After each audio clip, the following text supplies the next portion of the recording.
let's begin.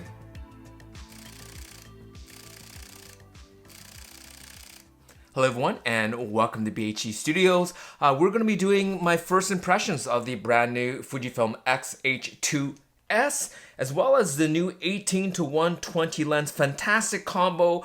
Just before we begin, I got lots of notes down here, so I'm going to try to talk as quickly as possible, but this is a pre-production unit, pre-production build quality, pre-production firmware in here. It looks production ready to me, but anything that's pre-production, sometimes lens coatings are different. I know definitely the firmware is not completely production ready, and little fit and finishes not production ready, and so none of the tests that I do are final. Can't really go in depth into the image quality, focus speeds, that kind of stuff, but this will give us a good idea of how capable this camera is going to be when it is ready for production. Now, if you want all the full specs and the stats and numbers, either check my article at fujilove.com or check out my unboxing and first impressions video where I kind of do a deep dive into all the I/O and the connections and stuff like that. But in this video is basically my first shooting impressions as well as pros, cons, and improvements that I want to see. So let's start the video now. All the main kind of the features is this next generation 26 megapixel X-Trans 5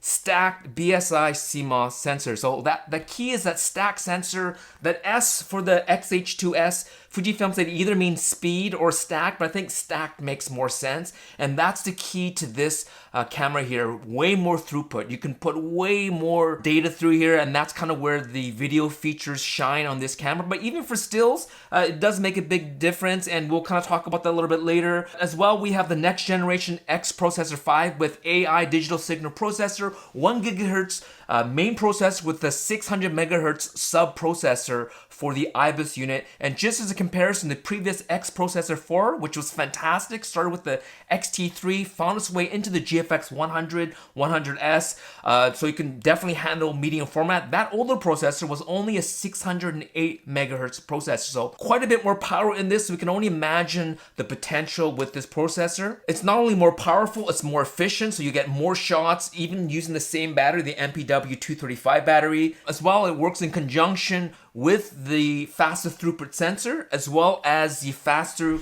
throughput memory cards. Right here I have a Per-Gear CF Express Type B 1 terabyte card. It works out to be about 500 US, I think, and that they do have a kit where they include the card reader. So I think this is probably the best deal considering it's 1300, I think, write, 1600 read, and I don't know if there are SD cards that go that fast, but for that price, I think price value, these cards are fantastic. So thank you, Per-Gear, for sending this out to me to test, because I kind of didn't want to buy a brand new memory card just to do some of the testing here, and you definitely need this card if you're going to be using the 6.2K or some of the 4K 120 or ProRes or any of those kind of higher end features. Highly recommend using these faster cards, and a lot of those things just won't work. This is also a really good card that I use. This is the ProGrade 256 ultra high speed Type 2 V60 or V90. What is this? It's a V60. But it's also a really good card, but for some of the throughput on this, it's just not possible.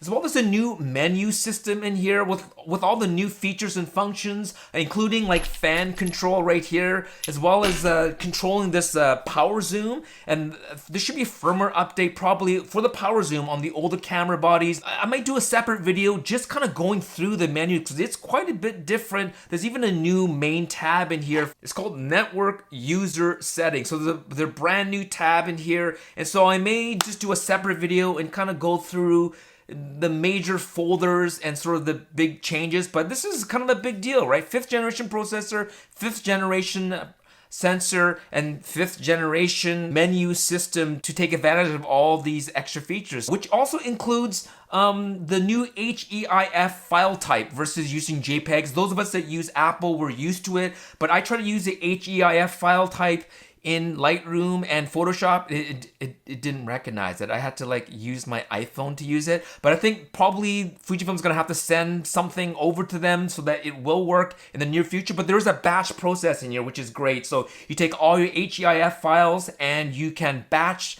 process them all into JPEGs at once and output it in camera, which is great. And you can of course do that with your RAW files, and you can convert over to TIFF as well. So that's all internal here. And the top features, of course, is the 6.2K 4K video, which is in a 2:3 aspect ratio, but it reads off the entire sensor. There's no crop or anything like that. It's a full sensor readout, and as well as 4K 120 frames per second, which is, I didn't do much of it. I don't do a lot of slow-mo. I did a little bit here and there, and I'll maybe insert it here, as well as the 6.2K, but you know, I don't even have a 4K monitor. I couldn't even really take advantage of that type of resolution. Go check out Gerald Undone, Jordan from DP Review. They've probably tested those things. And as I mentioned before, for stills photographers, 40 frames per second, stills in electronic shutter, or 15 frames per second, which you heard at the beginning, JPEG and RAW, unlimited, basically until your memory card is full or until your battery dies out. So that's,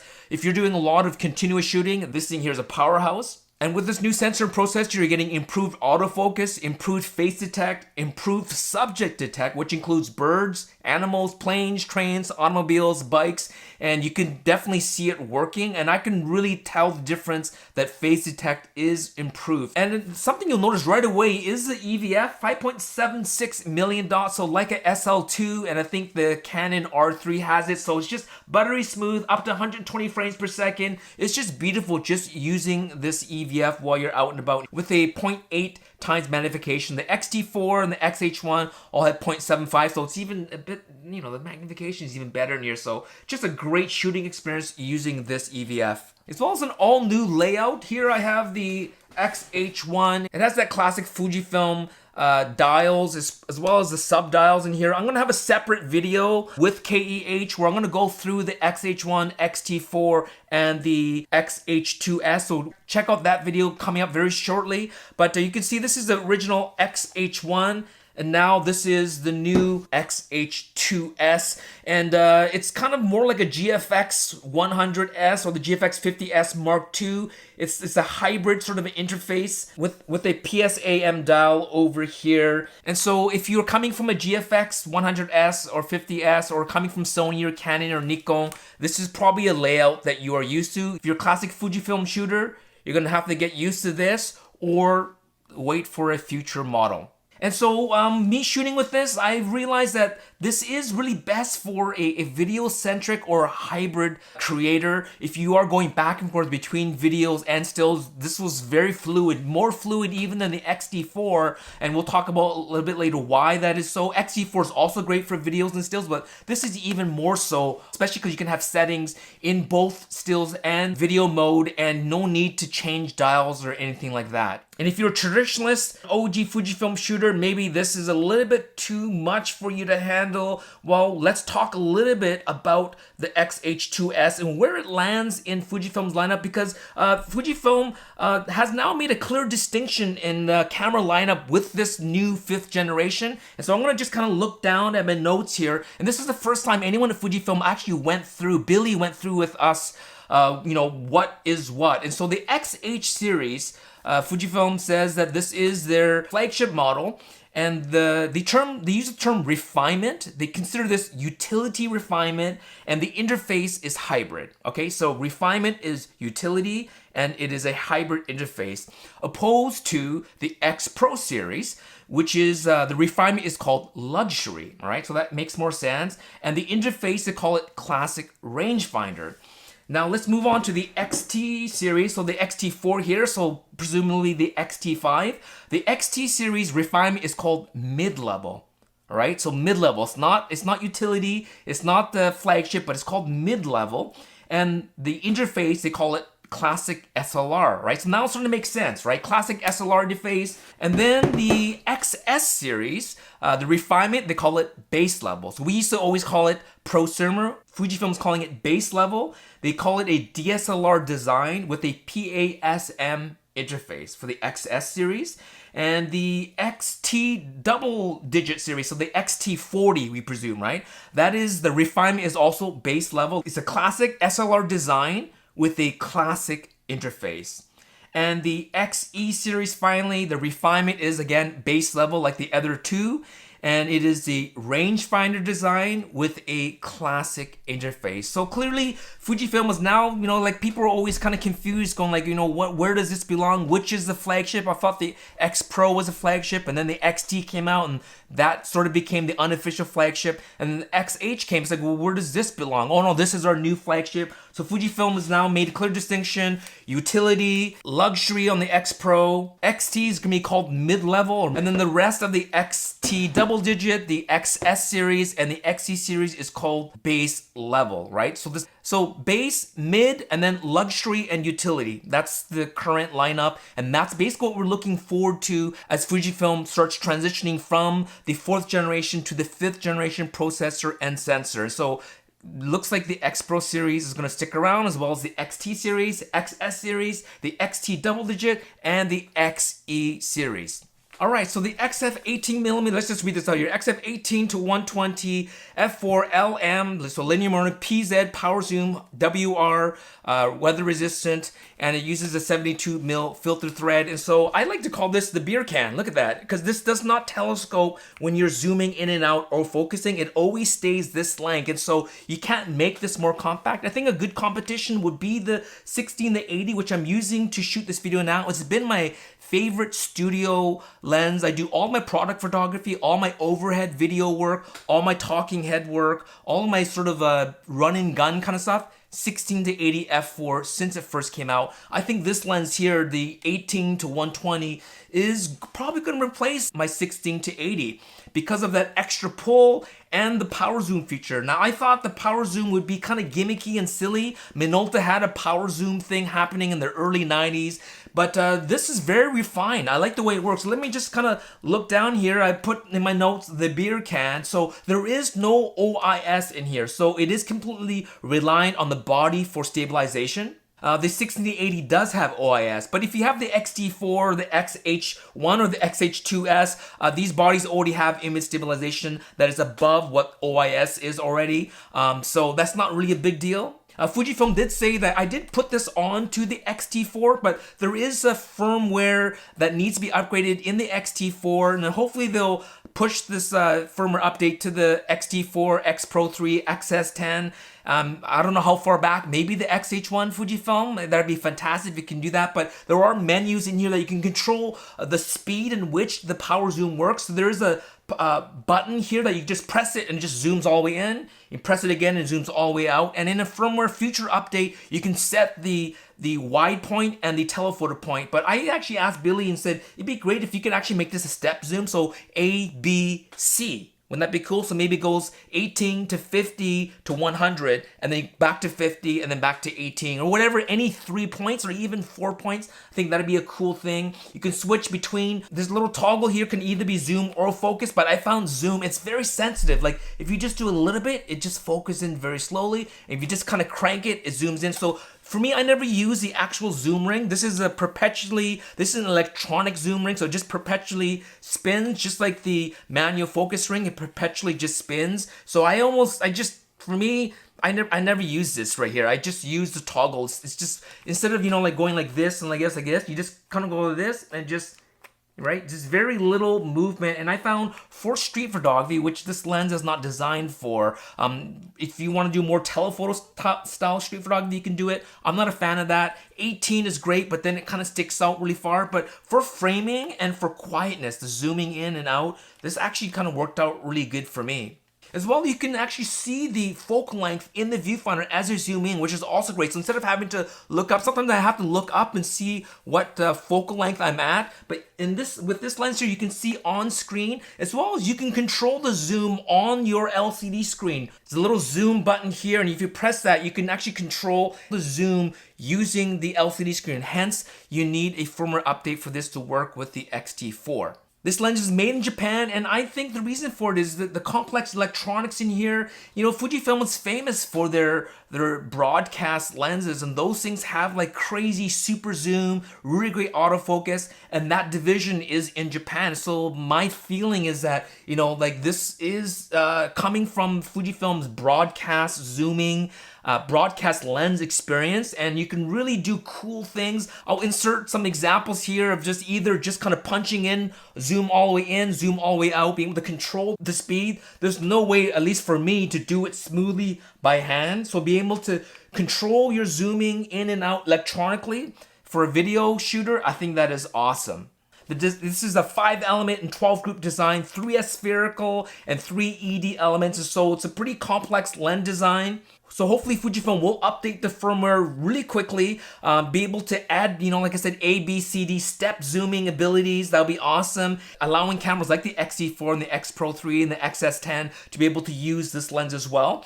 And this maybe points to the future of perhaps Fujifilm making a telephoto version of this, like a 100 to 300 f5.6 to f8 power zoom lens for videographers as well. I don't know. What do you guys think? Having a dedicated video button here, which actually is customizable. Almost all the buttons are customizable. There's a couple that aren't, like the light button here to go from negative to positive on the top LCD panel. There's a couple that you can't, but pretty much everything else you can change to whatever you want. But right here is the continuous focus, single focus, and manual focus button now. It's no longer a dial, but you can also change this. And the video button is great. So when you are shooting stills and you've already set your video features, you just have to press that button, start the video, press it again, and then stops the video, and then you can continue shooting still. So I think that's great if you're a hybrid shooter, to have that button there.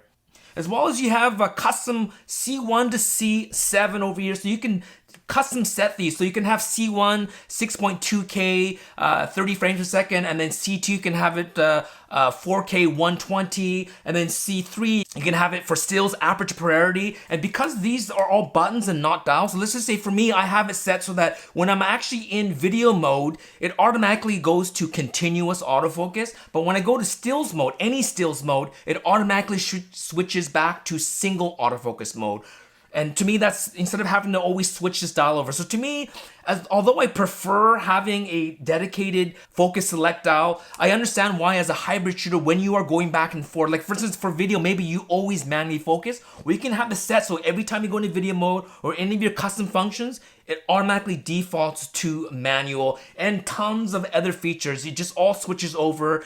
Resolution, white balance, all that kind of stuff is all custom functionable in here, as well as how the buttons are being used. Now, as I mentioned, 6.2K is in 3:2 aspect ratio. So it's a full sensor readout of 6240 by 4160. So that is like basically it's like 26 million pixels or 26 megapixels, right? And so you might be wondering who wants 2:3 video. Well, there's a couple of reasons. One is you can crop in post, and so you could decide sort of vertically where you want to crop in your whatever you've shot. But as well, it's great for anamorphics. And a lot of people that shot Micro Four Thirds, that's kind of why they shot it, because the Panasonic cameras actually have a anamorphic mode where it will de-squeeze. It doesn't de-squeeze the footage, but it de-squeezes what you see. But right here is a Surui anamorphic lens for Fujifilm. You can see, look at that lens here. You can see it's squeezed, right? It's not 2:3, so it squeezes footage in by 1.33 times. And what I did was I actually shot video. I'll insert some video in here. When you de-squeeze in post, from 6240 by 4160, so that's 6.2K, I actually stretched it out in post to 8299 by 4160. So that kind of virtually works out to like almost 35 million pixels, or almost 35 megapixel sensor, or like 8.2K. And just as an example, if you shoot in like H.265 all intra, I was getting, for 13-second all intra 6.2K de-squeeze in handbrake, stretch it out to 8K, it worked out to 3.5 gigabytes for just 13 seconds of footage. So we're talking huge files, and we're also talking about me not using ProRes and not using RAW. And so if you're going RAW or ProRes, or you're shooting F-Log, and then you're doing all this in post, and then you're de-squeezing, I can only imagine how big the files will be. And so that's why, as I was saying, I highly recommend to use these CF Express cards if you are going to be using these high resolution video, but as well as for stills. If you're shooting tons of stills, 40 frames per second, having fast and big cards like this, a 1TB card, makes a lot of sense. So let's kind of quickly go over the pros that I wrote down in my notes here. The EVF 5.76 million dot with 120 frames per second, immediately noticeable, just more pleasurable to shoot. That's how I always felt when I shot with the SL2. Never shot with the Canon R3, but as soon as you look through the SL2, you're like, wow, this is an amazing EVF, and you're gonna get that with a camera that's $2,500, which is pretty fantastic. Having this new stack sensor for faster throughput, so you're getting, again, 40 frames per second continuous for stills, or 15 frames per second JPEG and RAW endless shooting, much faster and higher resolution video, ProRes 422 10-bit internal with F-Log2, 14 plus dynamic range, Blackmagic RAW. You have improved AI with subject focus, as we talked about, as well as improved autofocus speed and accuracy, and as well that new X Processor 5, the full potential we don't know yet, because we saw even with the X Processor 4 that it lasted 4 years and they eventually put it into a medium format. So you can imagine this X Processor 5 in a GFX 100 or a new GFX 150 or GFX 200. You can imagine the kind of power and the throughput they could put even on a medium format camera. And so we hopefully will see more powerful stills features added. But with this processor, you also get the, not only because of the sensor, but because of the processor, you get improved autofocus and tracking feature, improved rolling shutter, 180th of a second. Now the Psam dial is kind of controversial. It's a pro if you've gotten used to it. If you're coming from a DSLR, you shoot Canon, Sony, Nikon, or you have the latest GFX cameras, this will make sense. And you do get used to it really quickly, but for classic Fujifilm shooters, it'll be in the con section, so don't worry about it. Having the webcam mode is great, 4K 30 or 1080 60, no need for Fujifilm's own app, so you could just plug this in and use this as a webcam anywhere you go. All right, so now I'm using the X-H2S in webcam mode. I'm using Zoom to record this straight onto my computer. I have a Rode Video Micro on top, just to improve the audio a little bit. And oh, my back is itchy. And I think this is pretty good. No need for third-party software or anything like that. You just plug this in, put it into webcam mode, 4K 30 or up to 1080 60 for webcam mode as well. If you have OBS, you could just use this, connect it directly to your computer and use this as your main kind of rig for shooting YouTube videos. And with the audio input above the screen, have the screen turn around here. You can monitor yourself over there, or just use Zoom to look down here, and you're ready to rock and roll. Anyways, my back is still, gotta get that back there. All right, let's continue the main video. Also, you know, keeping the D-pad. Thank you so much, Fujifilm. I think that was going to be like the straw that broke the camel's back. Thank you for the D-pad. It gives you 4 extra FN buttons as well as all the other buttons being customizable. But thank you for not getting rid of the D-pad. They got rid of it from the GFX 100S as well as the GFX 50S Mark II. I think that's a mistake. I think the next gen will probably bring it back because there's probably a lot of backlash, but thank you for keeping the D-pad as well as a larger AF on button and a larger joystick. Although I do wish the joystick was kind of rubbery, but it's that sharp kind of, it's good. It's good. It's an upgrade. Now the cons is mostly for sort of the classic Fujifilm shooter, the ergonomics and updated interface and the button dial layout. So if you're shooting an X-T4, even the original X-H1, you love the X Pro series cameras, going to this just feels like, in a way, you're shooting with a Canon or a Sony, which in itself isn't horrible, but you just kind of have to get used to it. So if you shot with the GFX 100S or the 50S Mark II, it's not too bad. But if you haven't shot with those cameras, it takes a bit to get used to this. And so if you're not a video-centric photographer, I would say, you know, we know that they're gonna push this sensor and processor onto the next generation of the XT, X Pro, XS, XE, XT double digit. You're probably better to wait. And that includes the Psam dial, right? Where like this lens here doesn't have an aperture ring on here, but it's not really supposed to, right? And so again, classic Fujifilm shooters, just wait for the cameras that have the classic interface. Another weird thing is the front and the rear dial it's no longer push in. I used to always use this to punch in for magnification, either during playback or even while shooting. No longer. You have to decide if you want this to be center or punch in. So I don't know why. I asked Fujifilm why did they get rid of it, and they said because you're pressing so many buttons and dials that they didn't want anyone to accidentally press it.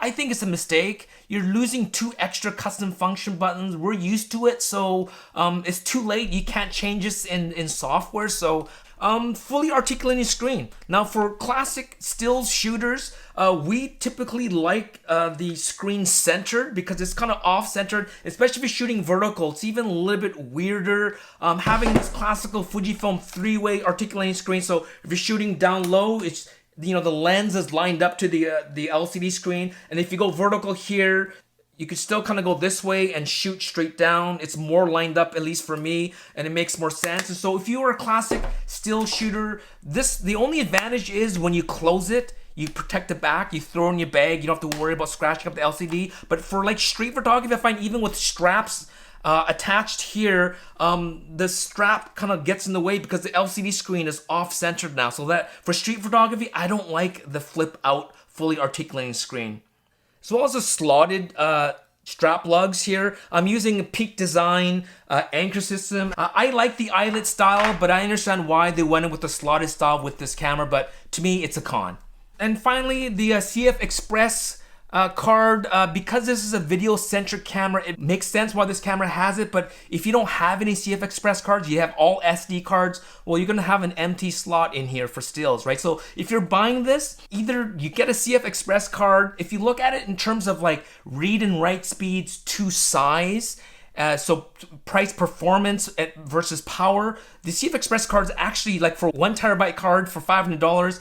It actually is a pretty good value if you compare it to top end SDXC cards. But if you do not plan to buy these, you do not plan to shoot video, then you have this empty slot, and hopefully the next generation XT series, the X Pro series will not use CF Express, but they will use double SD. That makes more sense. I don't know for sure if that's what's gonna happen, but to me, that makes more sense to me. So if you don't use this slot, then it definitely is a con. And then overall, this is just kind of an overkill camera if you are just for stills and you don't want to use that 40 frames per second electronic shutter mode.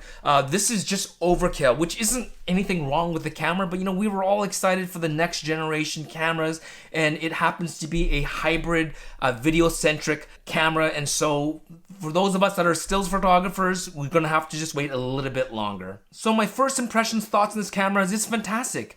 The 5th generation processor, 5th generation sensor, way more throughput than I personally need for myself, for my own work. I am mostly a stills photographer, but it's still great knowing the things that this can do. And so that if I do have a project, I don't need to go out and rent another camera, knowing that this can do ProRes or RAW or any of those pro features that videographers need. Having 4K 120 is kind of cool that you can do it, and as well as being able to do 6.2K full sensor readout and then using an anamorphic lens was a lot of fun, but again, it's not something I would do all the time. For a stills photographer, definitely you can see the autofocus improvement, the speed and the accuracy, as well as the face detect and having that subject detect, detecting birds and planes and cars and stuff like that is a lot of fun. But we know that this processor sensor combination is going to find its way into a more stills centric camera with a classic interface. And I think that's what a lot of us are going to be waiting for. But seeing it being used on this setup right now, it was a lot of fun. I also think that the power zoom is a great idea. Maybe not so much for stills photographers, but for videographers, I think it's great. This is being WR, this being programmable, and being able to, with future updates, being able to do different things in here. So I think that's awesome. I wouldn't use it as a touch screen zoom, but maybe someone is gonna wanna use it that way. A couple of little things I noticed as well is when you have face detect on, when you go to subject detect, so you're detecting birds, it automatically shuts off face detect, and I wish it didn't do that. I wish if you have face detect on, you go to subject detect, and then if you turn off subject detect, I would love to have face detect just kind of automatically come back on again. And so that can be fixed in firmware, as well as the focus dial, which is now focus button. I wish this was toggle. So you press it once and then you get the choice of, single, continuous, or manual. If you press it again, it just closes it. I wish you can just press it shows what mode you're in, and you can just toggle through by just pressing it instead of having to turn a dial or use the D-pad or use the joystick. Some of the other features are that way, like for instance, face detect on and off on a custom. If you just press it on, press it again, it's off. I wish they can do that. So again, that can be updated in firmware. As well, because of the full sensor 6.2K readout and being able to use anamorphic lenses, it'd be great, like the GH series from Panasonic, to actually have an anamorphic view mode. So in your screen, it will de-squeeze. So the actual image, the actual video is not de-squeezed, but at least you can see it de-squeeze. So that, again, because of the more powerful processor, I think Fujifilm can add it. So Fujifilm, hopefully you can add that, and it'd be even cool if Fujifilm decides to make anamorphic lenses for their XH series cameras. And finally, Fujifilm, the camera remote, because of this power zoom and these other features, it'd be nice to actually be able to use your iPhone or your iPad to actually control and monitor your video without your video resolution dropping. I think right now it drops down to 1080p. So if you have 4K and you use the camera mode to actually start and stop and control your video, what happens is it actually drops the resolution, which to me never made sense. And so Fujifilm, please upgrade the cam remote app so that you can fully control your camera using the remote for video and be able to actually, toggle through all your different features from focus type to zooming in your lens, zooming out your lens. Do it all with the app. And if it has to be a pro feature, I think professionals would actually pay for it. So just charge $20 or $30 for that app for professionals to unlock these extra features. I think people would pay. And so thank you so much for watching. Like I said, I do have another video coming out comparing the X-H2 with the X-H1, the X-T4, which one should you buy? And that video is actually sponsored by KEH, and I'll have affiliate links down below as well with KEH, because if you are considering buying any Fujifilm lenses or gear, check them out. I have special discounts and things of that nature. I have another video just on the 150 to 600. I don't know if I'm gonna launch it right at launch, but I have an unboxing video as well as my first shooting impression. Decided to just make that into a separate video. But until then, thanks for watching. Sorry if this is super long. I try to talk as fast as I can, but we'll talk to you soon, and happy shooting.